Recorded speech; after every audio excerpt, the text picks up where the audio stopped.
You're listening to The Art of Imperfect Adulting. I'm your host, Amy Stone. Here, I share stories from real people navigating the adventure that I call adulting. Are you ready? Me too. Let's do this. Hello, friends.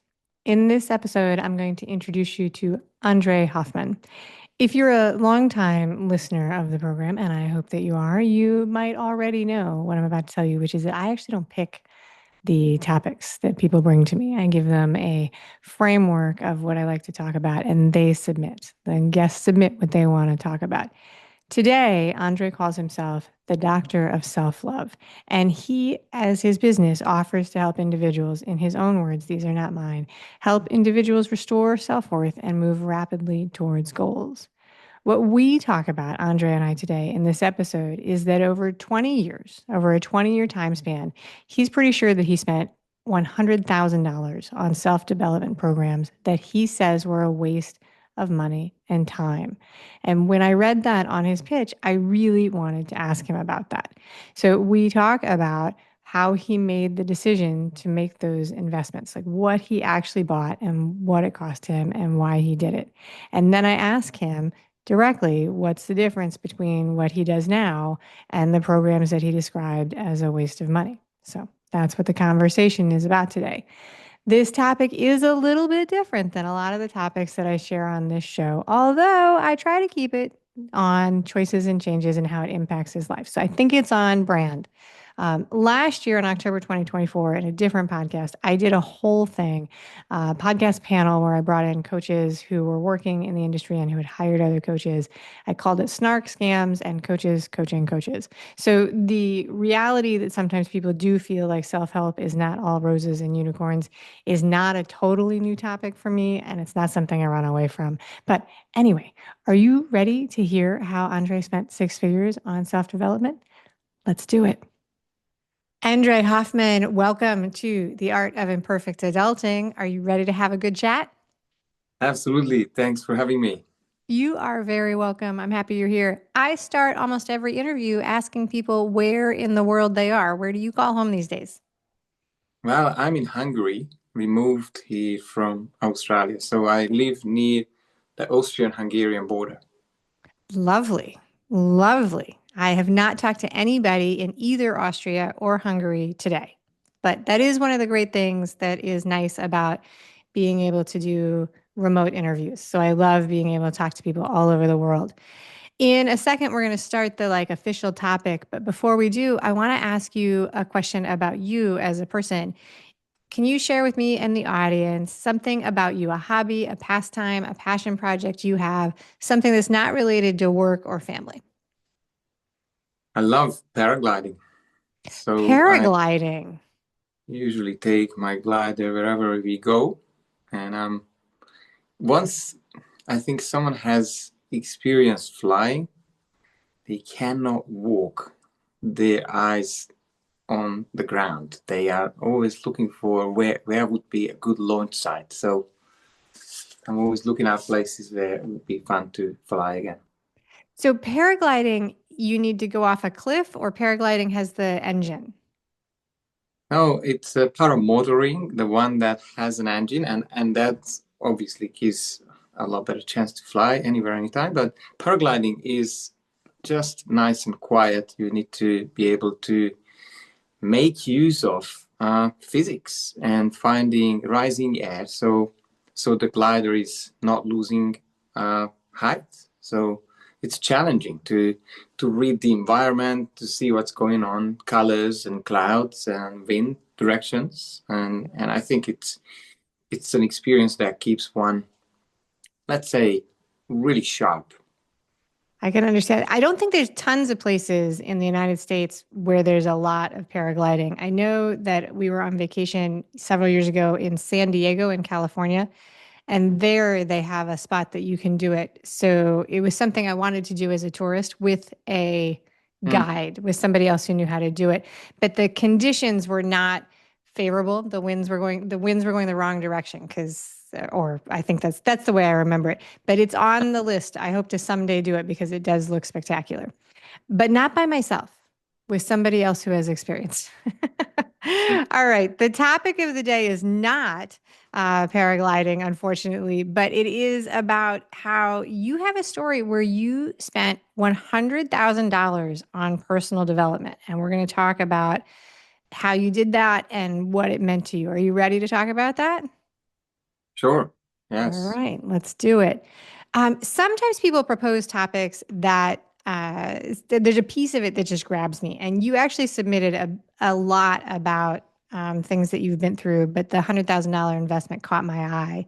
And because it's a big thing. I've heard other stories of people who have done this in the personal development space, but the first question I have for you is, do you remember when this started? What was the very first personal development product that you purchased? Basically, I do not remember Okay. because my, let's say, when I lost my self-worth and confidence was quite young. I must have been 3, 4, 5 years old. I don't even remember. So it was almost outside of my reality to feel good about myself or to feel deserving, to feel worthy. And and I knew that there is something wrong with my dad. We have this disconnection. I cannot win his love. And I've been looking for answers as long as I can remember. I thought there is predominantly something wrong with me because I just could not be the good boy, and he never praised. He would not know how to say well done or congratulate. These were missing words in our family, especially male figures. And he had a similar scenario with my grandfather. So I've been looking for books. That was the first easier answer. But then it was building into seminars, and I realized, maybe outside English speakers, then maybe because I was born in Hungary, I thought, it's a small country. The answer should be in the big world out there. So I've learned English, and then I realized, there are massive change makers out there in the personal development industry, like Tony Robbins, Brian Tracy, T. Harv Eker, uh, and so on. And I attended their events, and these were sometimes, uh, Unleash the Power Within, Yep. and these are wonderful events. And I think what I really needed is someone to find my hidden keys to my self-worth. But all I could go by is, all right, what else is out there? And I will basically pounce on everything that might help me. And this is how I was investing time, money, focus into in meditation and traveling overseas, uh, all kinds of meditations and doing affirmations, past life regression, Yeah. everything. Everything. Okay. So, I mean, I'm in self-help and self-development. I love it. I think it's a wonderful, wonderful thing. But it's an eye-catching figure to say that you made a six-figure investment. Although compared to some other things that we invest heavily in, maybe it's not. But let's talk more about how long that it took to spend $100,000 on these products. And I think that you sort of already answered this, but this was not you signing up for one single individual $100,000 investment. It was multiple investments over time. And so I'm curious if you have an idea of how many things it was that you invested in. Like, was it $52,000 seminars? Was it $10,000 investments? How do you feel like you did this? I had some of them are in the $3,000-4,000 mark, and some have been weekend retreats. Like I would not exactly have those numbers now one by one. And sometimes I ended up in a meditation retreat for a week and traveling. Yeah. That was a big part for me, looking for monks in the Himalayan region and some gurus to tell me what went wrong with me. So the question was wrong in the first place. But but But I you just didn't know that. it could have been more actually. And How looking many back, years would you, how long did it take? So you, how many years would you say it took you to spend? Was this like a 2 year process? How long did it take you to get to that big figure? well, at age 42, 7 years ago, I have, with help from a mentor or a mindset coach, I eventually broke out of my old self, and it was around 20-year journey, and Okay. and like life is usually the case, the pressure increased. There was more and more pressure on me, and unfortunately, it got to the point where I was about to lose my two children and my wife and my health. So I had no plan B from that point, and I'm sorry to say that, but for a lot of people, that's what it takes when there is just no more chance. So, and That when you say you were about to lose, you felt like you were about to lose your family and everything, was it because you hadn't yet made the emotional shift, or was it because the investment was so large that it was crippling your life? well, I wanted to have that breakthrough before family and having kids. Okay. It didn't happen, and I tried network marketing. I thought the answer is making a lot of money, then I'll be safe. So obviously, I was pursuing false goals. I didn't know that, of course. Spent 5, 10 years on that, and I drove three businesses into the ground with the "I'm not good enough, I don't deserve it, I'm not worthy" type of patterns, and I have to work hard for money. I had these beliefs, but I think at that point, the breaking point was, I remember by the time my wife was really angry because I've been promising and promising that, I will change my ways and I will build a life on our terms and have and be present, which I wasn't because I was working 60-hour weeks. This is Sydney in Australia, where we moved back from last year. And like a hard working father, I thought I must have a home business to break out of the job. So when I got home, I was working. So never being present, exactly like my dad. And my health was deteriorating from driving trucks. And that week, I think I fell asleep twice, woke up in the emergency lane. These were big trucks that you have in the US, about, well, 60 ton, two trailers. And that was So what you were doing as a day job. So yeah, you were working as a truck driver, and then you were trying to build a business on the side, and you were hiring gurus and mentors to help you unlock the mindset to try and do this.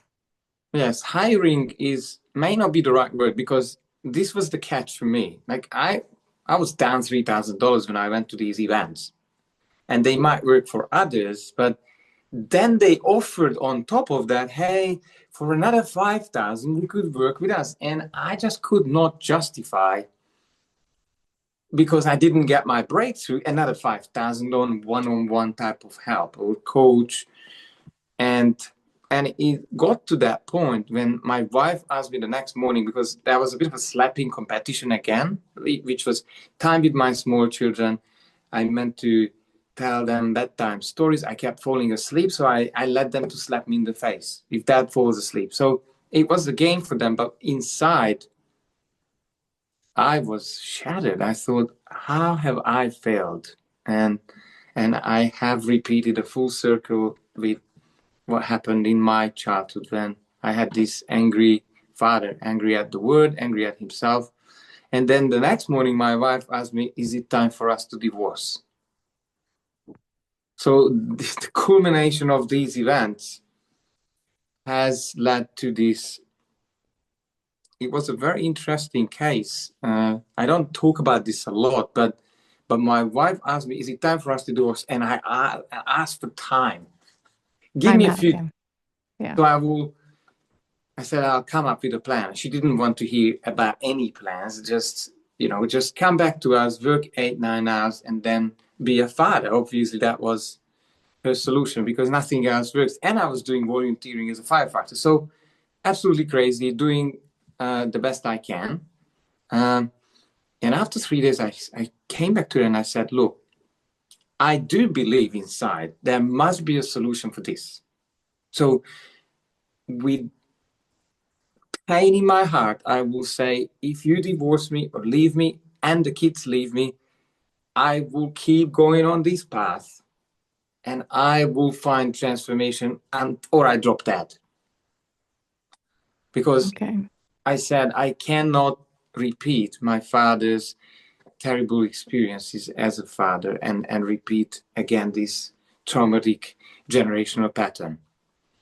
And I think inside me, I think this is the key here. Inside me, I knew I had no time to play around because it was the worst case scenario for me.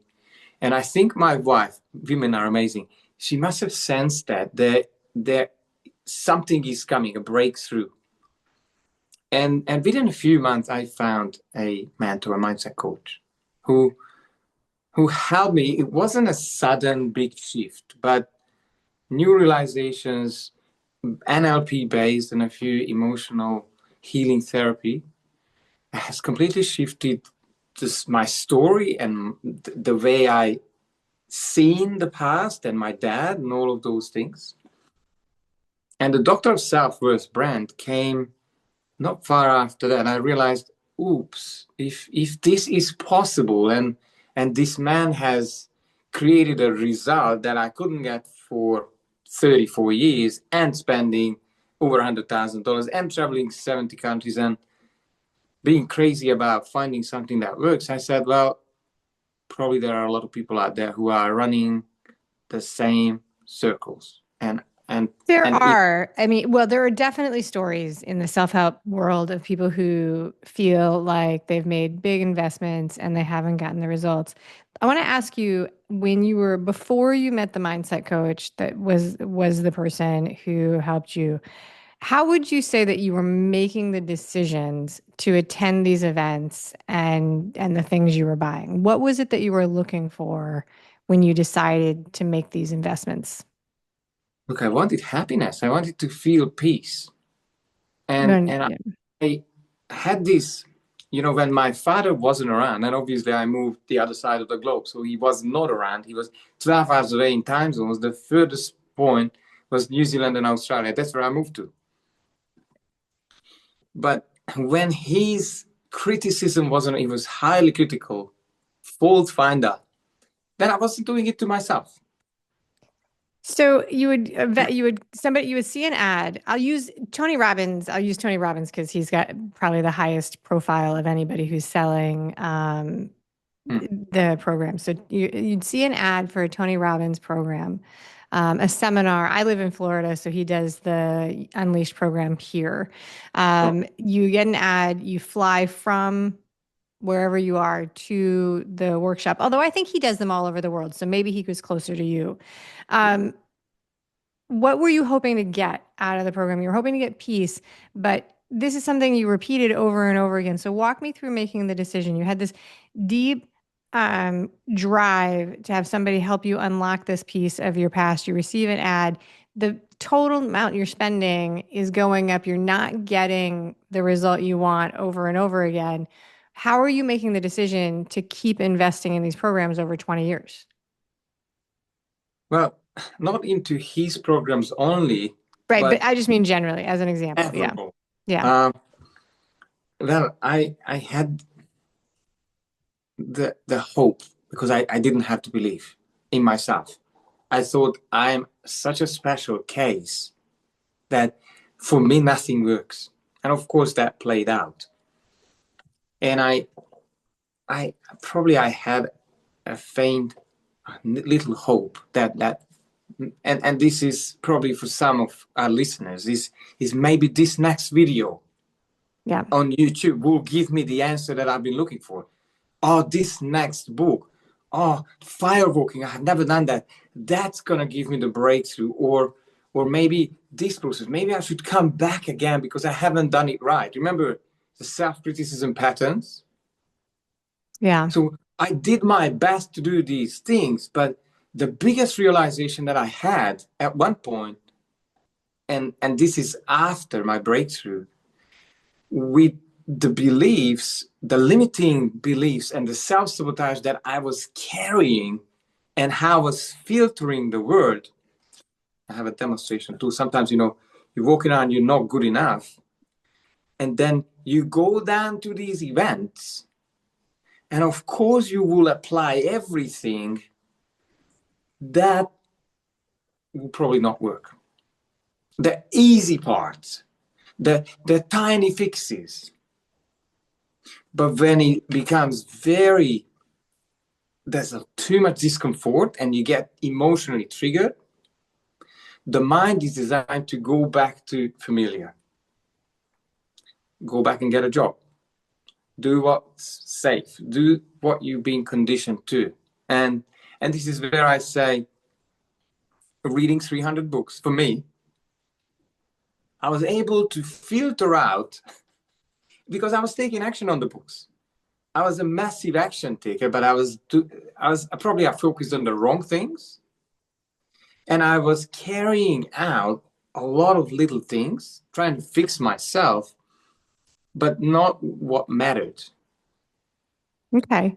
So what you in your pitch you said that, and you talked about this, eventually your health was at risk, your relationship with your wife and your children were collapsing, and you say that that's when you became 100% committed. And when I read that, the question that popped into my mind was what is the difference between that level of commitment and when you were when you were going through the process and you spent $100,000, because $100,000 investment is a major commitment to self-development. So what was the shift between making the investment in all of these programs and when you say that you became 100% committed? I have to say, I believe the $100,000 is not one lump sum. It was always adding more to it. And I see a lot of people in self-improvement mode. Yeah. It's almost addictive because you get to find out something new, because the mind loves new information, almost thrives on it as food. But I've seen a lot of people who are improving themselves and that they are stuck in there, but they don't actually transform. And probably that's where I was. I didn't have enough risk or stake to really avoid the loopholes that your mind creates. Okay. That, oh yeah, I have to make this decision. Yeah, I launched this side business to break out of a job. Like, I was doing all of these things, yet I don't think inside my psychology inside, it wasn't like, all right, I'm going for it. I always had this little loophole that, if it doesn't work, then we'll look for something else. And I had to give that up at that point. And as I said, I made that decision. And my wife knew that probably I will live on my own. And at one point I will drop that. And I said to her, on my tomb, probably it will be inscribed, he has tried until he dropped that. So you really drew a line in the sand for yourself. I think it's really, really interesting. I think it's an interesting part of your story that you have this major investment that you say was not worth it, the $100,000. But what I think you credit with making the shift is hiring somebody who is a mindset coach, which helped you. So I think that it's very, very interesting that it's kind of the same. It's like you hit a point where it did work. And so what feelings do you have now about all those programs that you invested in that added up to that total of about $100,000? Look, those programs are wonderful. So maybe they have added more awareness, more understanding, but I did not need more IQ. I didn't need more intelligence. I needed a new experience of myself. And I'm not saying those courses are not giving experiences to people, because they do give amazing things. Yet I think I needed someone who could confront me or create that bubble, that very safe space where my subconscious was complying. So is everything that you invested in $100,000, was it all group programs and large entertainment type things, books and seminars in large groups? Or did you also work one-on-one with people in I that? had meditation, I Okay, practiced, meditation. I did past life regression. Oh, So right, you that did say that. one-on-one therapy, but they somehow could not unlock the keys to my self-worth. And do you think the difference in what finally did help you in your self-worth was where you were at the time, that you had drawn the line in the sand, that this was it, it was all or nothing? Or do you think that the difference is in that you finally found somebody who was doing something different? Such a profound question, Amy. It's so hard to tell, but I do think I had both Okay. as a factor in my transformation. And that's why I guarantee results for people, because I don't want them to now spend money and then move on to something less. Like, I want to be the last one for those who are kind of ready. But I do confront them, and I'm sometimes really, really uncomfortable for that reason. Okay. Because I remember I need to create that ledge to switch something here. So So then yeah, and then in the minute, we're going to draw a full circle. So today you host a podcast, I think. Let me know if I'm wrong about that. And you use the title Doctor of Self-Worth. Um, you say that you believe the industry needs new standards. What are those standards that you think the industry needs? And how does that relate to the investment that you made all those years? it's fully relevant. Why? Because, see, I believe with the due diligence and with full responsibility, I believe the personal development industry should help people to clarify and get to the root of their problems and clarify the outcome. Okay. Now, that doesn't happen. And it doesn't happen at least 9 out of 10. So with our best intentions, and that was me too, I signed up for programs which said, oh, you will be happy, empowered, all of those things. But the wounds, the problems, the struggle, the trauma was not addressed. And then I was trying to be happy. And I Okay. was trying to get there like the other participants. And some did break through, which is wonderful. But then again, after these big events, there was no follow through or support, or it was quite costly. And that's how I didn't take that path. I think that's fair. I think that's fair. I've actually had a conversation. I did a panel with a group of coaches it was about criticisms of the coaching industry and how people who are within the industry felt about it. So I think that's fair. In a minute, we're going to do the final questions. I want to give you a chance to specifically tell everybody who's listening what you do now as the Doctor of Self-Worth and how people can find you and connect with you online. The easiest way is just look up my website. It's called www.doctorofselfworth.com. That's DOCTOROF selfworth.com. Nice and easy.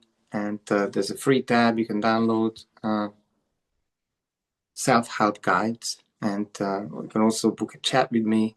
And if you punch in hashtag Doctor of Self-Worth into any search engine, you'll probably land on one of my social media pages. That might be the easiest way to engage with me.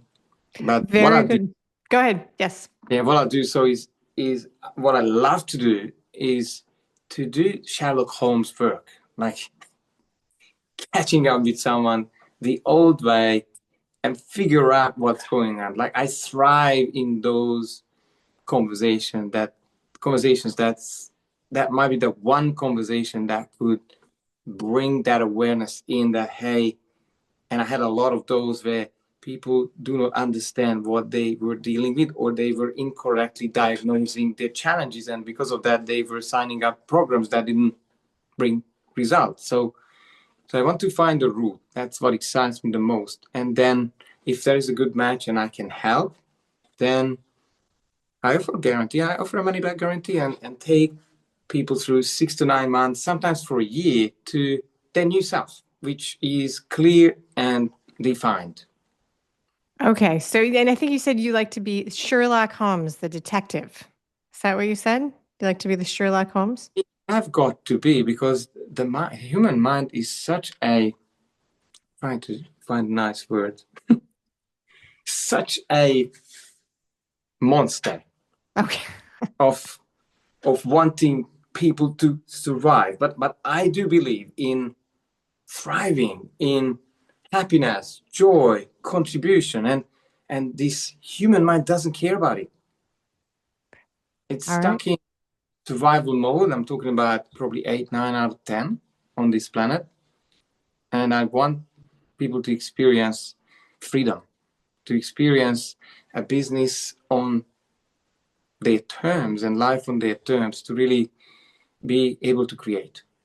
All right. So very good. So you do have a special offer for the audience, anybody who's listening, which is a 70-minute breakthrough session. It's valued at $375. There's a link to schedule that will be in the show notes. The easiest way, you earlier gave your website, and we'll give your social media accounts. The easiest way for anybody who's listening as they walk, as they do a workout, if they're in their car, to get these links is to be subscribed to the Imperfect Adulting email list, because then I mail it to you. It shows up in your inbox. You just click on it, easy peasy, and you don't have to be hustling for a pen or trying to remember this when you're ready to do it. All right. So I want to thank you very much for that generous offer and for sharing your story today, which is very, very interesting. If you're ready, Endre, I'm going to ask you the 3 final questions just for fun. Are you ready? Yes. Don't be nervous. Don't be nervous. All right. The first one is very easy. What is your favorite color? Oh, I don't have one. I'll say blue. Blue. Blue is a beautiful color. All right. So if you are planning a vacation and I give you the choice of a beach destination, a mountain trip, or an urban city with museums and culture, which do you choose?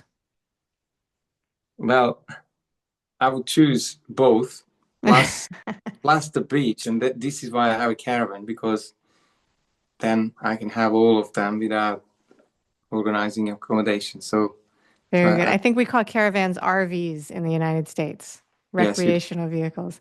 So I'd like to travel in a road trip with your lodging with you so you can do all kind of things.